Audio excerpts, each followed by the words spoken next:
Hello everyone! So today we have a special guest for this Madzik live stream. We have Fred with us, the art director on the project. So today he's going to draw with us and we're going to answer your questions. So don't hesitate to ask them in the chat. We'll be happy to answer them. I'm glad to be with you. Thanks, Rosalie. Yes, so let's start it. So what are you drawing today, Fred? So today I thought I'd draw one of the main characters, one of the two heroes that we'll have at launch in the game. He's called Makino. He's a bear. Yes. He's actually a wind bear. It's a race of very powerful and strong bears, but the particularity of those bears is that they can fly.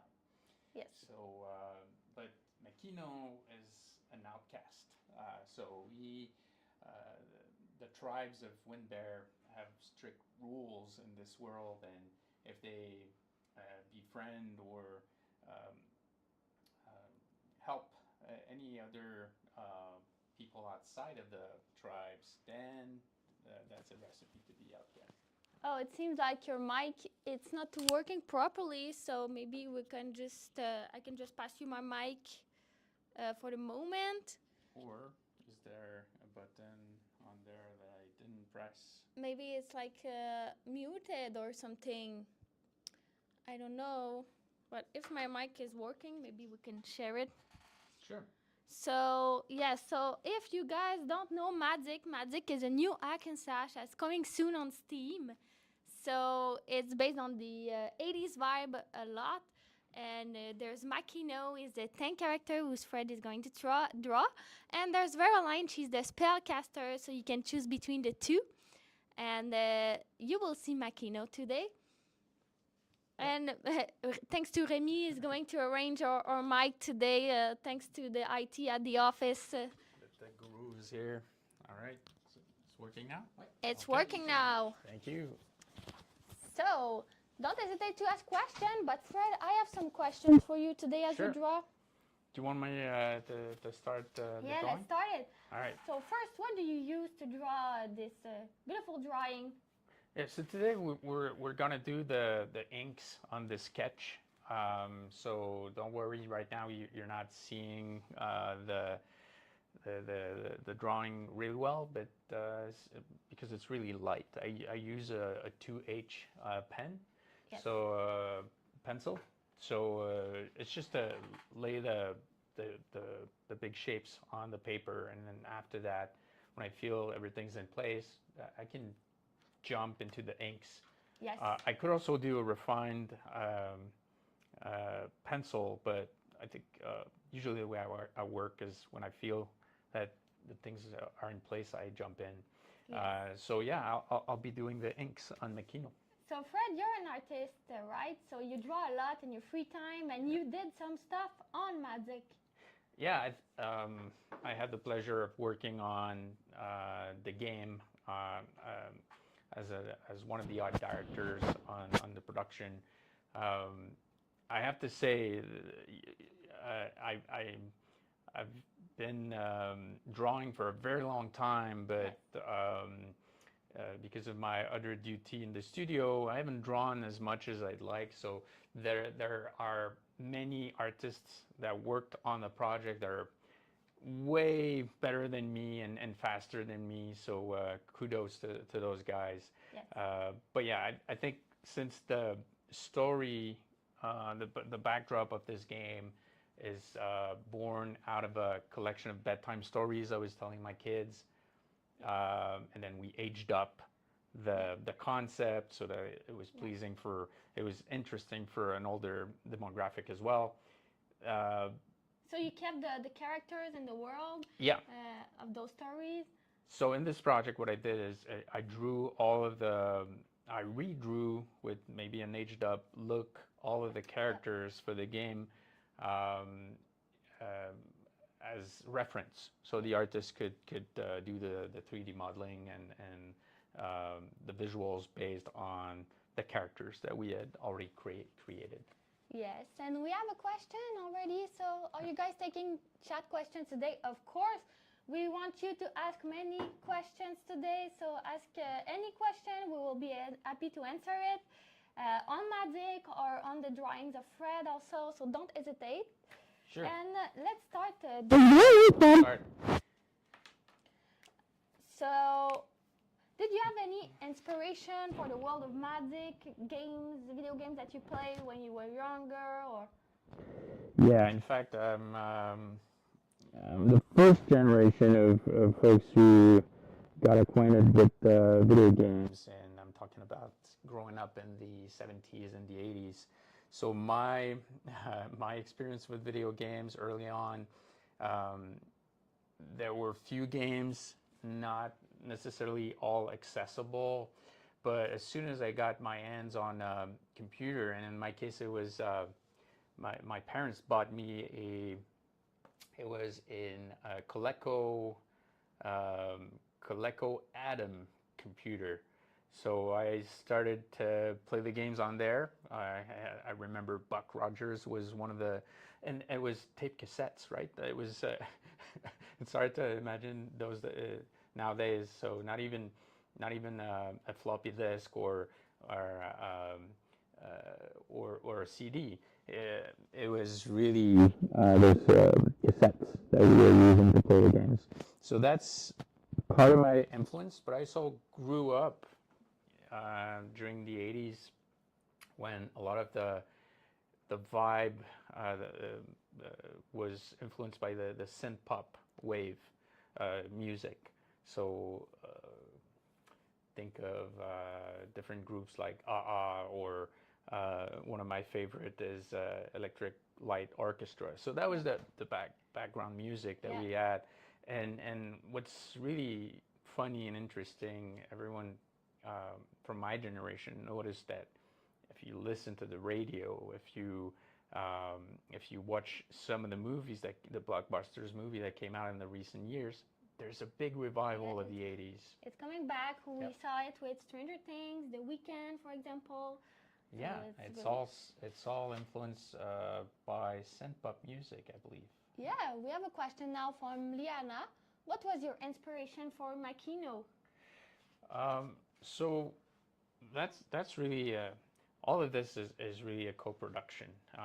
That entire world that we call Zigverland, that's the place where the action happens. The characters, the universe, it's a co-production because I was crafting those bedtime stories as we went, and my kids were naming the characters, and you know Rosalie because you're my daughter. So Makino was actually a character that I introduced early on in the stories I was telling you. He's one of the heroes in Madzik. He's one of the heroes, but you guys were naming all of the characters. Yes. So I was in charge of the story and the drawings, but you guys also did some drawings, and we kept some of those influences in the character design as well. For sure. Oh, we have another question. Nice. What drew you to working with ink and pen as your primary medium? I've always, again, like I said, growing up in the 80s, comic books were a big part of my entertainment. So video games were not as present as today, and I was always a fan of DC Comics and Marvel Comics. So that's how early on I remember wanting to draw like those guys. Comic books was really what I was into. Yes, and sometimes you put colors on your drawings. Maybe you will put some colors in another live stream. Yeah. So for color, I like to experiment a bit with. I've experimented a bit with acrylics, but also watercolor. That's something that I want to revisit. Because that's really, are we having some problem with the mics? It says that your volume blows up a bit when you lean down to the mic, so maybe we can put it elsewhere. Yeah, maybe on your here, sleeve. on my sleeve. I don't know. Is that working better? Let us know if it's better. Okay. So I have some other questions for you, Fred. Yeah. So, what aspect of the game's art are you particularly very proud of in Madzik? I think what we wanted for Madzik is to stand out from other hack and slash games. We certainly didn't want to go up against games like Diablo or Yes. well-established franchises, because this is a really steep hill to climb. We wanted to have a different look, and Yes. that was also very much in line with the world and the 80s influence. So when you look at the visuals in the game, you can see that neon vibe really present. Yes. Yeah. And also we decided to treat that as an handcrafted world. Yeah. So I don't know. I was very impressed by that in the game. So you will be able to see objects from the real world, like lifesavers sometime, or like pencils on the floor. So it's like someone built a diorama and left their tools there. So that's a good look. So yeah, they're really part of the environment, and the scale at which they are used in the environment suggests that, because you might have a bottle cap that's almost as big as half of Makino's size laying on the ground. So that suggests the idea that all of this was built by bigger hands, put together by someone who was crafting almost this environment. Yeah. I think Ari Harryhausen was one of your main inspiration for that kind of diorama feeling in the game. Yeah. I mean, this guy has been a huge influence for me. That's also part of growing up. These movies are from 70s or late 60s, both, I think. So what I to this day, what I find super interesting watching his movies is, and he's a master of special effects before CG effects. So if you watch some Jason and the Argonauts is a super good example. And in fact, in this game we have skeletons too, because that's a wink to those types of movies. We have Argonauts who are actually skeletons in this game. But yeah, I think that's him that said that there's beauty in imperfection. Mm-hmm. So if you go watch a movie these days, they have so many means to create believable effects that in some cases is almost too perfect. Yes. I like the movies where, like the stop motion movies, the recent ones and the old ones, where you can see that this was made by hand. It's probably clay that's on an armature and that moves. So we have some of that in the game. So we wanted to have that feeling that this was maybe pre-CG and also from the 80s. Yeah. Yes. Don't hesitate if you have any other questions. Oh, we have another one. So how do you approach the hatching technique in your artwork? All lines seems to be carefully placed. Well, thank you. And so I do my best to follow some of the principles that I've seen the masters do. Like I'm a big fan of Jim Lee's work, and also Dave Finch. These guys are masters. So that's where my influences come from when I try to render my pieces. Of course, I've still got a long road ahead of me to be as good as those guys. But yeah, those are my influences for etching. Nice. Did you take drawing classes when you were younger, or? When I was in college, actually, I studied to be a graphic designer. Yes. But I took some classes where you could draw live models, and yeah, I did have some art classes, sculpture, drawing. Yes, nice. So how did you integrate those concept art directly into 3D, into the game? Was it tough to translate them in 3D? Um, so actually, no, it was super fun, and we have an example here of Makino in 3D. So this one was done by based on the reference of the 2D drawings. It was done by other artists at the studio, Nice. and they nailed it. They really nailed the look and feel that we were after. You can see those neon vibes also. So that's one of them. The other ones, I did some 3D concepts with a software called Nomad on Yes. Nomad Sculpt Yeah. on the iPad. Mhm. So no, it actually was super fun and with a good reference. I think that's what you need to nail the result. Cool. We have Marcus in the chat. He's from Brazil and he started following us 2 years ago. Hi, Marcus. Hi, How are you? Marcus. He said, I like what you produce. If one day I go to Canada, can I see your studio in person, meet you in person, have a coffee, maybe? Yeah, of course. Come and see us and meet us at the office, and we'll show you some cool stuff. We actually have a lot of a few colleagues are from Brazil. Yes. So you could even feel at home and speak Portuguese Yes. at the Yeah, office. yeah. So, oh, good. Thanks for asking. I hope you are good. We're good. Thank you. It's a beautiful day, except it's raining outside, but it's a beautiful day. So, Fred, can you talk to me a little bit more about your work team? How was the synergy in the Madzik team?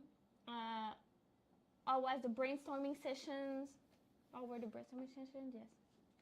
So this is really teamwork. So the team really made this game their own. So they brought a lot of extra value to the game. So we work with game designers who can translate this concept into something that's actually fun and rewarding to play. Yes. Because the story is only just one part. Of course, it's always good to have a good backdrop and a good story that gets you engaged with the game. But really, it's a question of fun, and the simple input and outputs need to be really rewarding for the players. So it was really a team effort. Yes. Yeah. And the team is very dedicated on the project as well. It's coming very soon, so we can't wait for it. It's coming, I can't say very soon, but I cannot say the date, but yes. We'll do some announcement pretty soon. Yes. But yeah, the game is... It will be available on Steam. You will be able to play couch co-op or even through the remote play feature in Steam. So that's pretty cool. And also solo. So what is very cool about the game is when you play solo, you can switch between Makino and Veroline as you wish. And when you play co-op, you can choose the same character as your friend if you want. So that's pretty nice. And Fred, can you talk to us about the big boss at the end of the first episode? Well, yeah, I think we can give you some I don't want to reveal too much. No, not too much, it's but part of the story. But let's just say that in Zigglerland, and there are the main story, the main plot for the game is that Zigglerland is a fairyland, some sort of fairyland. So there's something terrible that happened in Zigglerland. An evil sorcerer used to be part of a mage order that was working for the good of the people. Now he's a turncoat, so he wants more power. He wants dominion over the people of Zigglerland and beyond. So there are portals in this world, and they're used sometimes very rarely to travel between locations in Ziggerland, but sometimes you can also travel through dimensions and worlds. But this sorcerer opened up all of the portals at once. So that caused really an eclipse, a series of eclipses. A big chaos. A big chaos because it's an open, those became open gateways between several worlds. And the Madzik was just too dangerous and unstable. So now you've got the moons of other worlds showing in the sky. And then at any moment, it's really unpredictable because of all of that chaos. You can see a new moon come in the sky and block the sun. And in the first... It happens randomly, right? So Yes. you never know when it's going to happen. Exactly. But when it happens, everything changes. Yeah. So the idea is a bit like Dr. Jekyll and Mr. Hyde, or werewolves.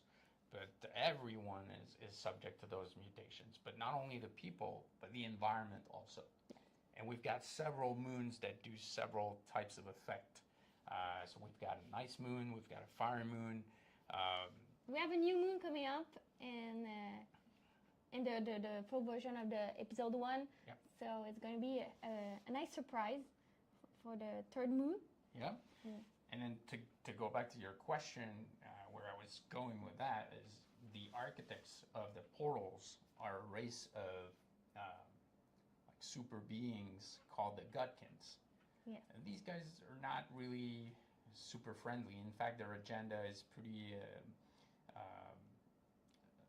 They do everything that they do is for their science and their knowledge.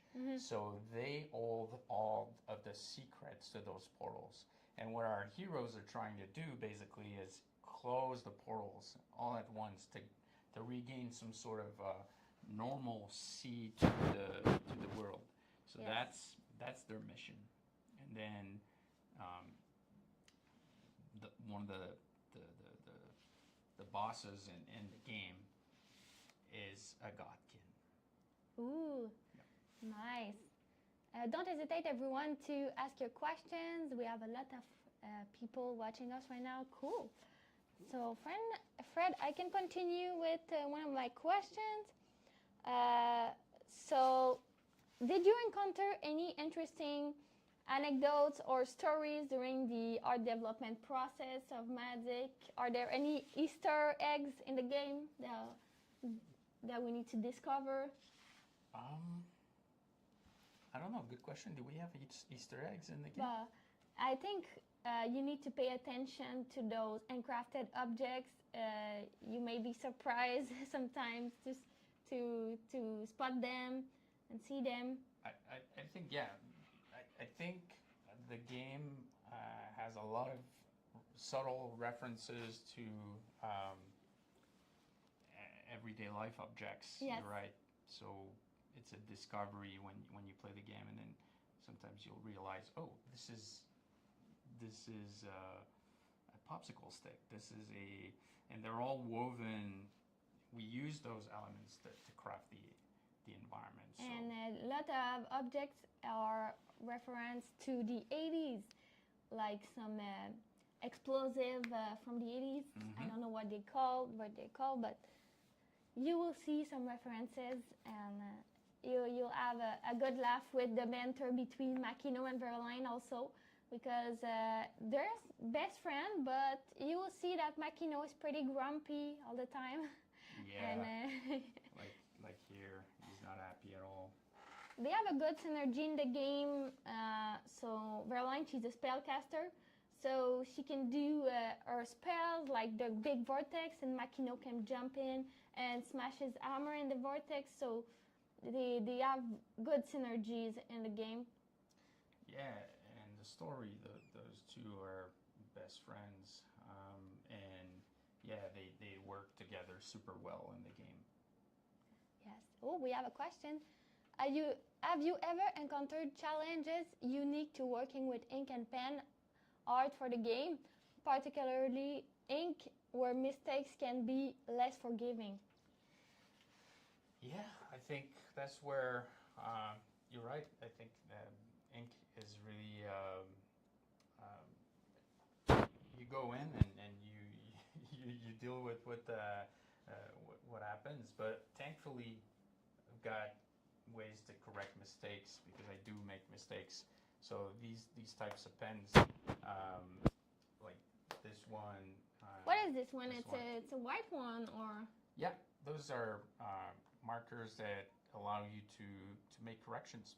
They're also used to do some special effects. So when you're done, Nice. you can go back with the white. They're acrylic based. Another one that I like really is the Posca type of markers. They often save the day. Yeah. cool. So I know that you did some comics about the story of Zigverland. Are you planning to do more comics of the world, or? Yeah, in fact, after the game, that's probably something that I'm gonna spend more time doing. I like there are so many stories in this world that I think we've got plenty of stuff to continue to tell those stories. And one of the forms that really interests me the most is those comic book. Yeah, comic book is something that I'd like to pursue after this. Cool. So, how did you ensure that the game's art style complements its gameplay mechanics? Um, so, so using the handcrafted look and the neon vibe to weave that into the actual gameplay ingredients. Yes. Obstacles, the way the layout is present in each of the levels. So they're actually using art in the gameplay. Yes. Don't hesitate, guys. If you have some questions, we're here for that, and we want to hear them. So, for the new people, Madzik is a hack and slash game. It's a narrative-driven game. Also, it's coming soon on Steam. So go check it out. You can wishlist it now to get some updates before the launch. And we have some surprises for you for the launch, including a new moon. And you will see. You'll see for yourself. Fred, what would you say to the future players of Madzik? It's a tough question, but what would you tell them? What would you recommend them? Maybe try both heroes to see how they. Yeah, I think if you're so one of the things that we did is this game can be played with a friend, as you mentioned, or alone.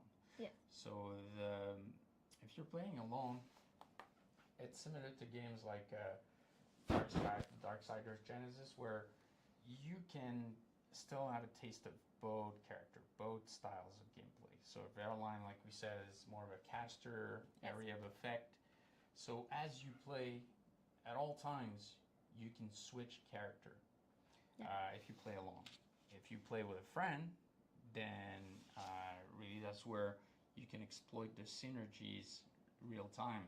So going in with both characters at once really yields a different experience because you can leverage those skills that each of the character has. So for example,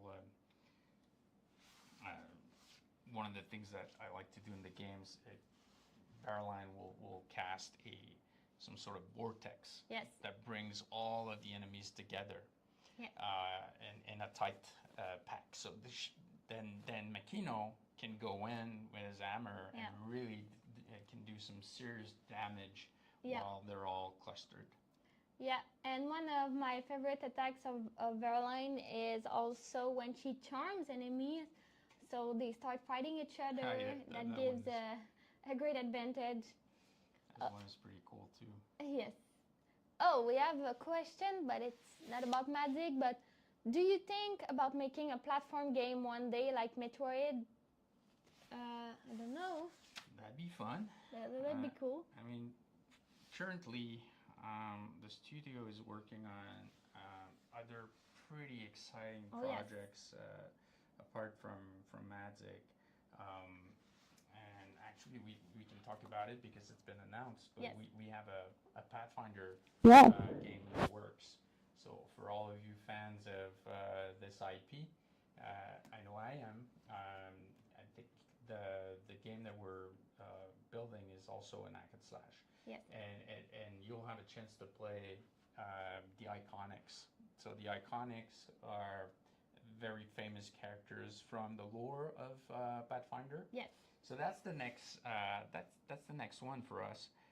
Platformers, maybe one day. Yeah, we've done some in the past, but yeah. Yeah, that'd be cool. So we did a Kickstarter for the Pathfinder Abomination Vault, and we reached our goal. So we're currently in production, and we can't wait to share more about it. Yeah, absolutely. I saw some of the latest. I played some of the latest demos and. Yeah, me too. It's amazing. The colors in the game are vibrant. It's amazing. Pretty excited about this one too. Yeah. Okay, so. Okay, this one we already talked about it, but how do you balance the need of visual consistency with allowing room for creativity and experimentation? Like, can you repeat that one, please? How did you balance the need for visual consistency with allowing room for creativity and experimentation?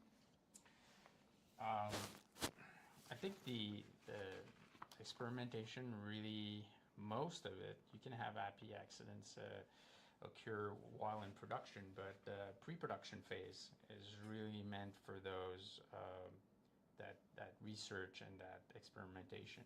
So we did that for Madzik. Yes. And I think in our game, to nail a good result, it has to be tied to those transformation, which is really key and one of the pillars of the game. So the experimentation, I would say, was a lot based on that. Yes. So how does how do the moons influence everything in the game? So, yes. Yeah. So you talked about transformation. Can you talk about the Nightfall version of Makino? What does he become? Absolutely. So Makino is an outcast. So wind bears can fly during daytime or nighttime, except Makino.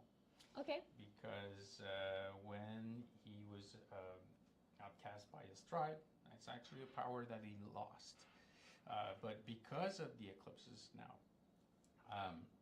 one of the transformations that he goes through allows him to grow wings at night. Yes. So it's not something that he could do that he can do all the time. It's only accessible at night. Yes. So that's one.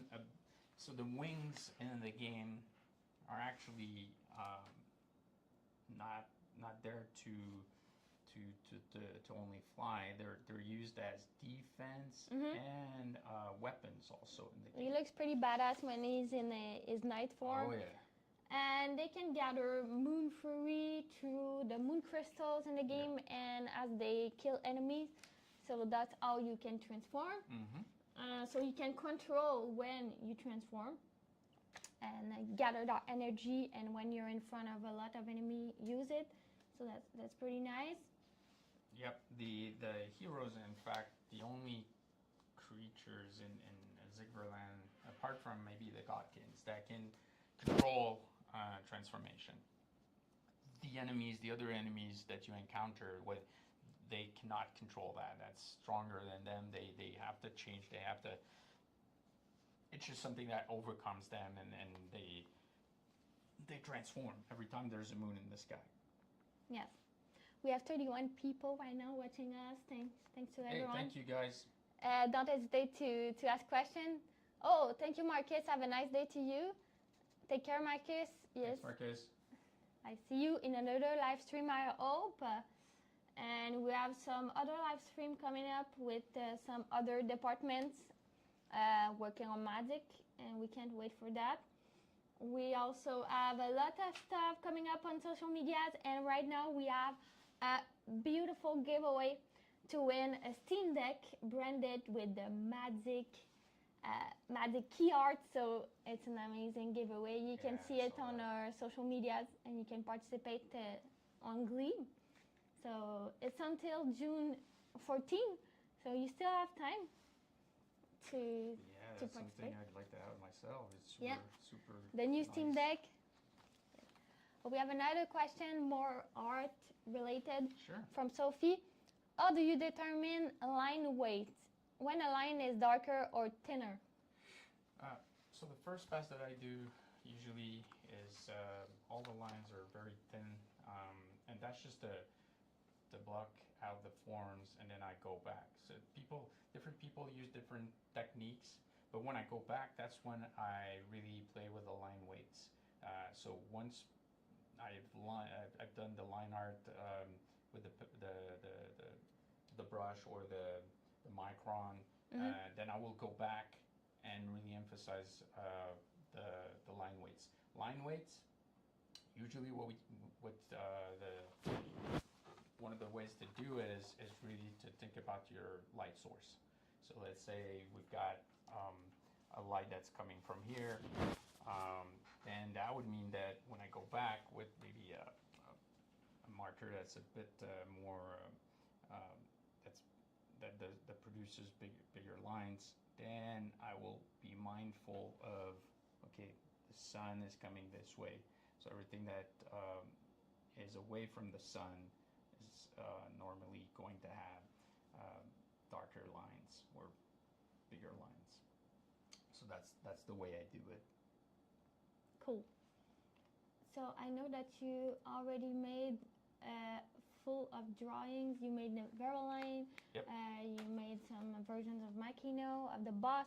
What are your next drawings? What are you planning to do next? Currently, I'm working on finishing up some of the final pieces for the game that's coming out soon. So it's environments and some drawings that we bring to life in the cinematics. So a bit of everything currently. Yes. Final touches. Yeah, I think we'll be very proud of the end result. And I hope you guys try it. Can you tell us a bit about the environment process in the game? You talked about those diorama. I know that they're modular, so you can reuse them and like make other environments in them.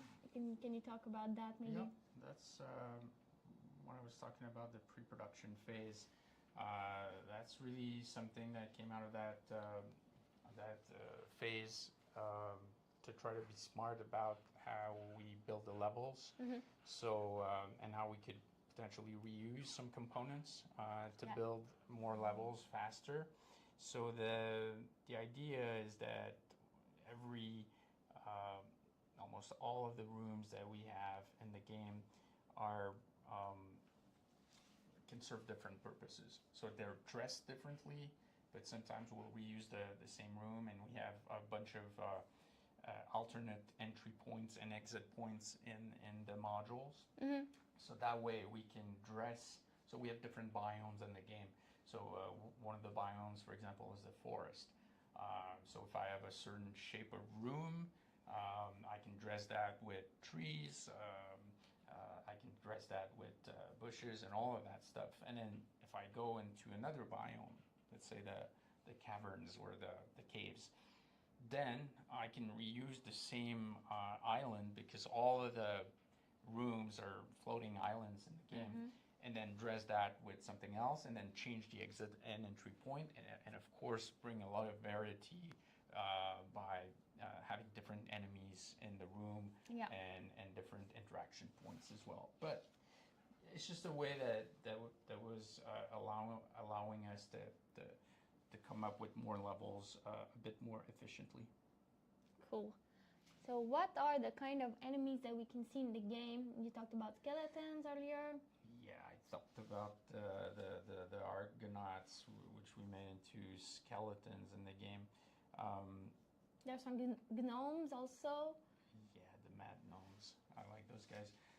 They're actually garden gnomes from our world that were able to, because of the cataclysm that happened, they were able to cross between worlds, and now they invade Zigverland, and they're everywhere, and they're really nasty little buggers. Yeah. And they can get moon touch as well. So all the enemies can get moon touch. They get it randomly, and they become bigger and stronger. So you have to be careful when they're moon touched. Yeah, absolutely. And for each of the types of enemies, we've got more than one behavior. So some of them will be range types of character. They attack from a distance. Others will be more like melee types of attacks. So yeah, there's a lot of diversity. Yeah, and talking to be careful, the environment also can be very tricky. So you can use it in your advantage, or it can be very, very dangerous for you. So there's some fireballs, fire cannonball, and ice that can be thrown at you, and you can put enemies in front of them, or if you don't do your strategy well, you can get hit by them. Yeah, we wanted the environment to be one of the ingredients of the game, so almost like something that's alive. So when the new moons come in the sky, it's the layout that behaves differently. It's the components in the layout, the ingredients. They will all be influenced differently when there's a new moon. Yes. So we'll take a few more questions if you have them, and after that, I think we'll say goodbye. So if you have any more questions, don't hesitate. Is the time or never to ask you a question? Not never, but we'll have other opportunities eventually. But yeah, what I can do also is we'll post this drawing when it's done. Yes. On the social media spaces that we have. Yeah, and I think you did a similar one recently. Another form of Makino. It was pretty nice.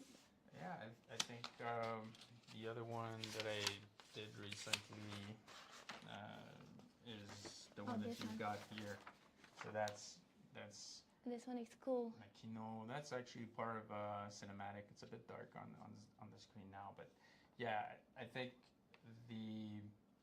like you said, he's a grumpy guy. But going back to the transformation, so when he transforms, and the same thing happens for Verlaine in a different way with different outcomes because of the archetype of player hero that she is. But Makino becomes so much faster and so much powerful. It's really one of the key moments in the game, the transformation of the heroes. Well, we have a question from Sophie. Curious how long it takes Fred to create a piece approximately? Yeah, today I'm talking a lot, so not going as fast as I usually. It depends on the piece. If it's just a character, or versus if it's an environment with multiple characters. But just a character, I can probably nail something inside of 3 hours, 2 hours, fully rendered with the inks. It's amazing.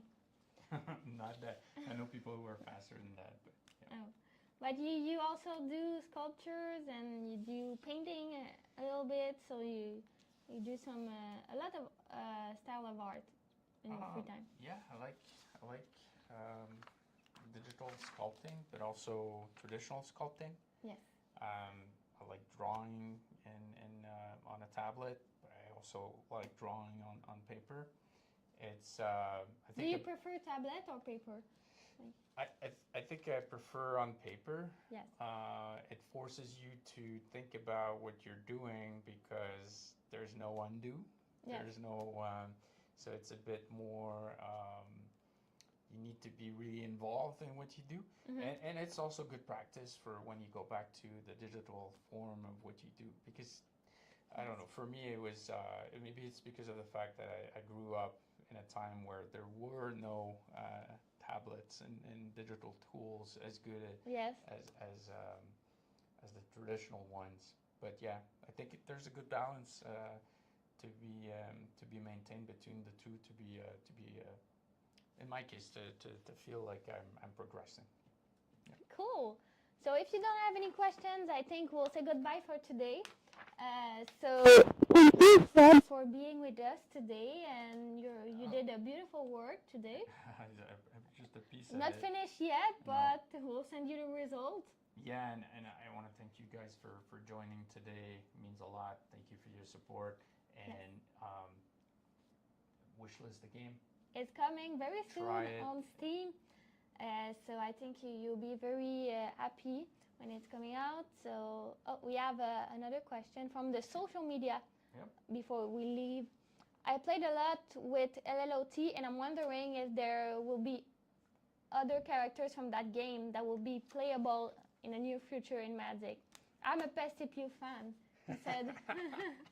Yeah, so that's the same universe. A few years back, we did a mobile game. Thanks for bringing this up. Who's asked the question? Someone from social media, like. Do you have the name? So anyway, thank you for the question. Yeah, Pestipew is in the plans. So not at launch, but one of the possible DLCs. This guy is a skunk. For those of you who don't know him, Chris. His name is Chris. Chris, thank you for the question.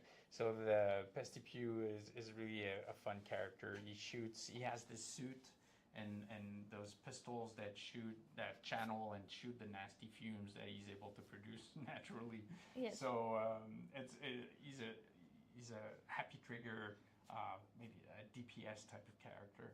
So he's in the plan. So we'll see how soon after the launch. Depending on how things go, but yeah, definitely. Yeah, and I think Veroline was in LLOT, if I'm not wrong, also. Veroline, Makino. Makino was the character that I played the most in Little Lords. But yeah, you could develop different strategies with different characters, and that's also the case in this game. Cool. So thank you, everyone. Don't hesitate to ask questions on our Discord channel. We'll be happy to answer. And on our social medias. And subscribe to the giveaway if you want to win a Steam Deck also. And we can't wait for the full launch. Thank you, guys. Thank you, guys. Bye-bye.